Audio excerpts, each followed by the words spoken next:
Welcome to Fascia Fix Tuesday. Today we are going to do fascia stretches for the chest and the glute area with a little twist to it. So we're going to do two different chest stretches. The first one is going to be in seated.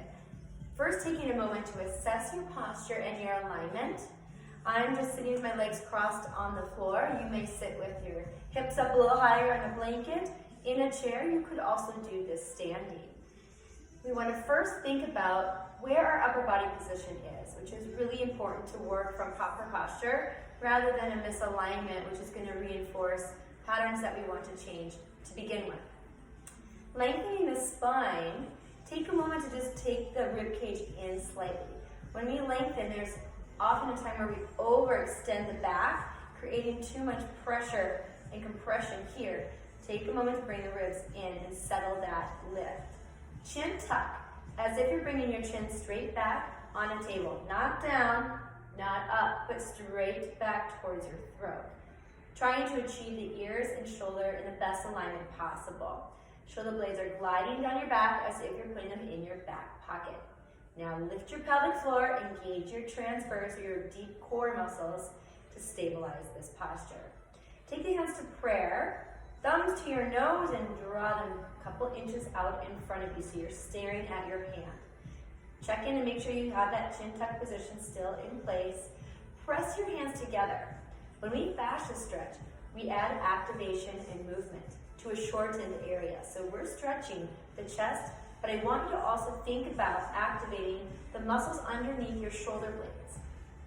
Once you feel it there, moving the elbows in towards one another to tap or come close together. Open without resistance.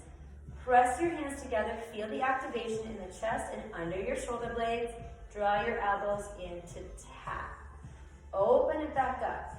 Feel the energy from the pressure of your hands coming together, creating increased circulation, blood flow, and your breath moving in and out while you're stretching and affecting the fascia, the connective tissue, in the chest and in the back of the shoulders. Last time, draw it into tap. Shake it out. The beauty of that one is that you can do it anywhere, whether you're standing in line for a coffee or a tea, at your desk, if you're noticing you're working on the computer or using your phone and just need to reverse all of that. That's a great option. Next, we're going to go down to the floor on our hands and knees to do resistance child's pose. Feel free to roll up a mat or a towel underneath your knees if you want a little extra cushion. Your knees are apart and your feet are together. To start, I find the connection with the floor with my feet, but as I begin to move, that isn't quite as much of a focus. But to begin, it's good to ground down. Walking forward onto your hands. Take note of your spine. If this happened, lift the rib cage up and take the tailbone back slightly. Engage your tummy to maintain that. Walk forward a little bit more so that you're shifting forward as if you're going to do a knee push-up.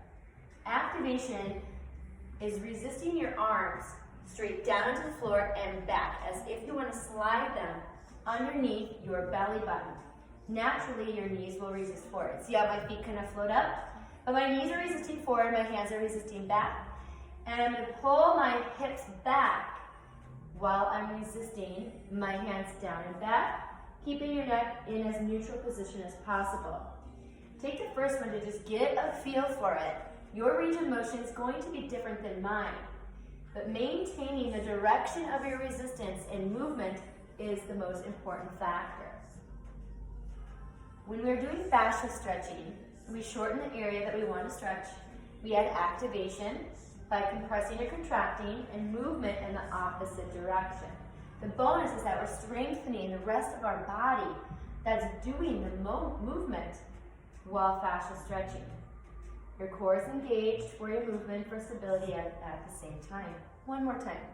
Resist the hands back, knees forward, pull it back. Adding a variation here to reach the fascia between your shoulder blades, drop down to your elbows. I like to make a fist and clasp my hands.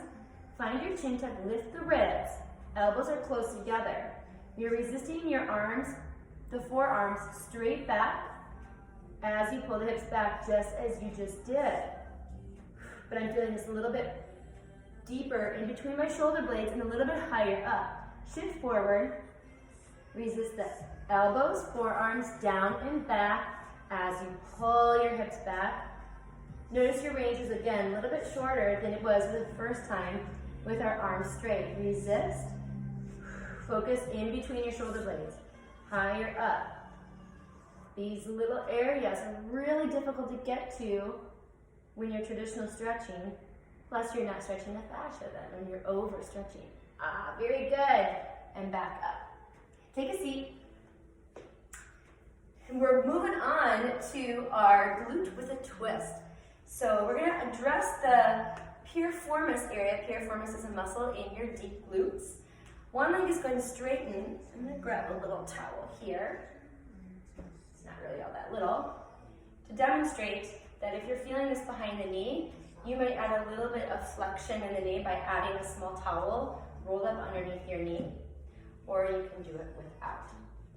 Crossing one ankle over the other knee.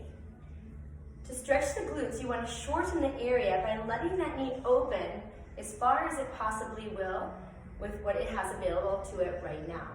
So we shorten that area. Next, we're going to take our hands to the outside or underneath our knee. We're going to start with our body twisted away just ever so slightly from that knee. Our resistance is going straight down into our hands and this ankle into the thigh.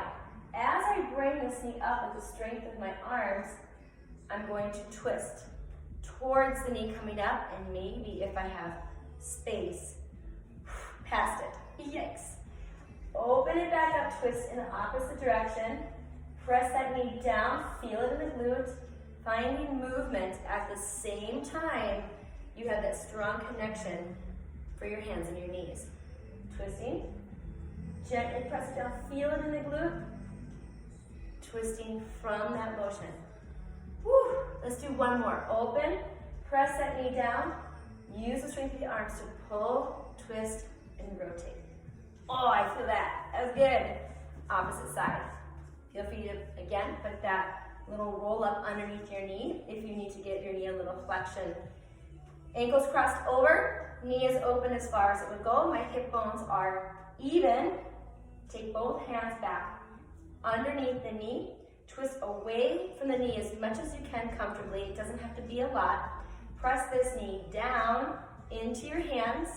As you bring this knee up, twisting towards it.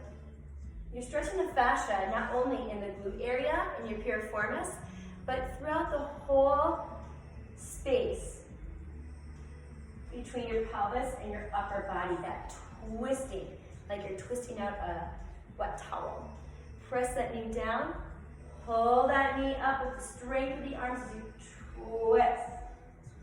Fascia runs throughout our whole body. It's connected to everything, every part. So when you add this element of movement and twisting, you're just offering a benefit to fascia everywhere. Press down, twisting towards it. Awesome. Lost you for a second. Good, I'm back. Thank you for joining me today for Fascia Fix Tuesday. I'm excited to be showing you more of these stretches. Today was a little combination of upper body and lower body, something that you could do very quickly at the gym as your warm-up or before your yoga class or before your CrossFit class, whatever it is that you do. If you fascia stretch a little bit before, the muscles are more ready to work for you and they've cleared out some of that congestion that's limiting their function. Give it a try, let me know what you think, and I'll be seeing you soon. Thanks and have a good day. Bye.